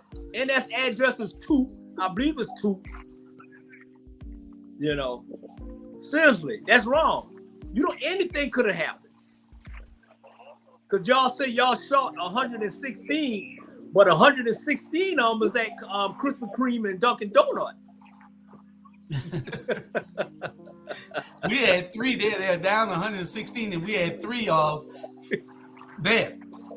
You know, we had 3 there. Yeah. But like I said, we are going to explore this a whole lot more. We're only touching the surface right now. We're not going away, so don't even look for us to go away. Yeah. Go away. Nah. And look, everyone knows that he doesn't live there. Right. Yeah. You know, everybody knows that he doesn't live there. The whole, like you say, what you say, Jamal? The streets. The streets know, and that's what the comment was made to me by 2 people on yesterday. 2 people on yesterday, not knowing one another, said the streets know. Word on the street. Yeah. Word on the street, Jamal. That's right. They said that they know. That the streets know he doesn't live there. So that was saying everybody, pretty much people know. So it's not like, you know, something was concocted, something was made up, that people know. Well, this is a good scandal. Not good for anything, but except for that, it is social media and it's mainstream media is covering it up. And we're trying to expose it in every type of way that we can. So that is something that we're trying to get. Yeah. My thing is why y'all know the question I'm about to ask. Y'all know it better than I do. Why is the TV station? Why is the TV station always covering up stuff? I'm saying why they always they'll present what they want y'all to hear, and then what they don't want y'all to hear, they hide it. And that's all the TV stations. All these TV stations are run by white folks, right? I'm just asking. Right. I don't know. Yes. You know, it's like all of them Fox News then. Yes, ma'am. Every last one of them. You know, man. Hey, trust this. If they allow this to happen, and in November they vote and he win, they'll tell you right then they don't care what y'all say. Yeah, and they think you're stupid. Yeah, I'm gonna be signing out, but B, I'm gonna say you said something that was a part of when I was talking about the police comment that. What if you had some overzealous young Caucasian officers that came up there? You know, if they had come at some of us, you know, some of us going to stand up and assert our rights because we had the right to be out there. That's our right as citizens, and they could have gotten tragic. So, right, that showed that this was about black on black crime. The person not concerned about black people, and then most of that district, you got a bunch of black people in that district. So if he would do that to 9 people, 8 people who are not even a threat, guess what he'll do to you all? Because you ain't a threat to him either. So, and that's what this is about. And that again, what this is about the truth, because now I'll share with y'all what one of my neighbors said to me.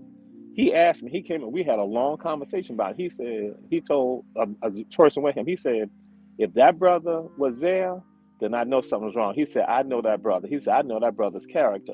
I got to say to y'all right now, those of you out there, you need to look at Alderman Leggett's character right now. You need to assess all that. That's why the streets say they know, people say they know. You need to assess the character when he now went before the public and lied to the public about this. So just like the brother said, I knew that, you know, if he was there, if he was standing up there on the side of Reverend Small, I knew he had something going on. He said, I know that brother's character. So we just not out there just doing stuff just for the heck of it, just to try to bring somebody down. That's not what we're trying to do. We're trying to be fair about it. And so that's when we talk to someone, like another brother said, Jamal, I know, because see, I don't get into the personal stuff. It's about, are you being right? Are you being fair? So, and Jamal, why are we there? Oh, I mean, they thought we just made this up. You know, the media isn't asking those questions that they need to be asking. They thought what? We just made this up? We just came there? No, we have strong evidence to prove that he doesn't live there. And matter of fact, we got lucky, went there early, caught the student going in the house who lives in the house with 3 other students, and you still don't believe us. What the hell is wrong with y'all? And there were people complicit in the crime. While we were there were people that were walking out the back door area, in that backyard area. That's what I had when we were there, because I was standing looking, and then I saw like it was a female, and then I saw just walking. So I ain't thinking much about it. So I now realized, I said to myself, oh, that's what it was. It was like probably telling them to leave out. Yeah, they done left out the back door. That's why the media didn't see him when the media went in the house. They done walked out the back door. That's all you and Robert go back there, because y'all saw somebody leaving out the back. Y'all went down the little driveway. But the thing is, we didn't just make this up. This is a cover up. Detric his integrity is being challenged. And if you think we're lying, Detric, sue us. Sue us if you think we're lying. Then you got to produce documents. Then you got to produce documents on who lived in the house. You got to produce lease agreements for who you leased the house to and all that kind of stuff. We'll see whether you lie about all that. And we'll track those students down. We'll track those students down. Make it messy. You're the only one making it messy. We're just doing what we're supposed to do. And I'm about to sign off because we're about to leave, because we've been out here planting today. So, we're getting ready for the greens, all that, the kale, we get that, rutabagas, and all that. So, yeah. So I'm gonna sign out. Our part of it. Hey, y'all planting any nuts? Yes, I have ground nuts. I'm always have nuts. This is not America After Dark.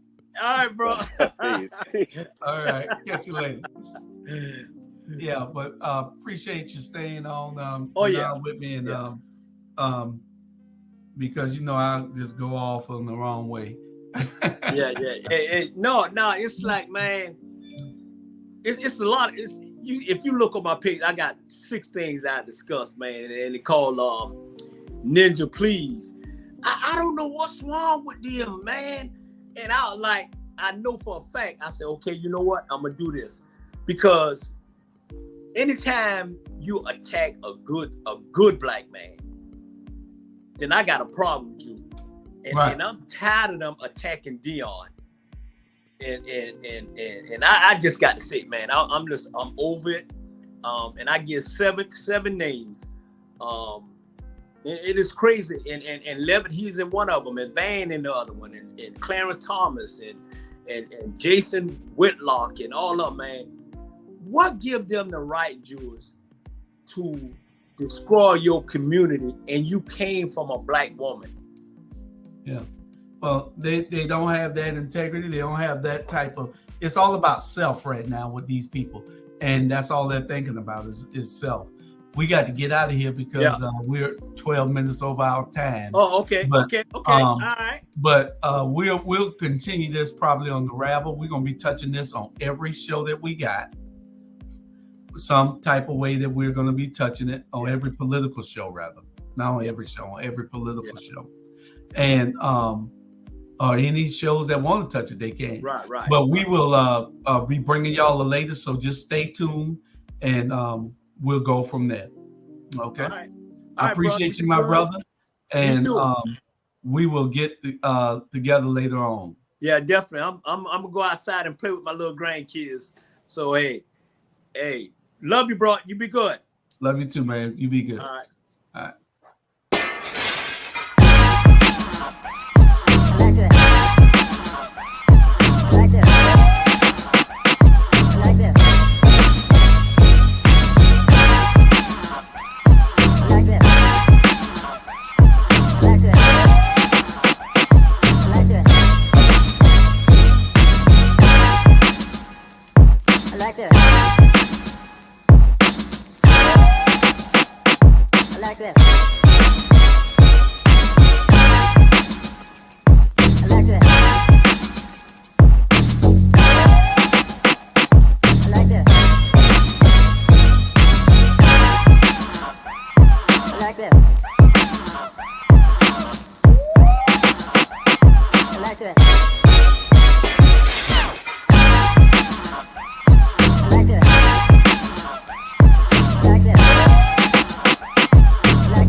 like that.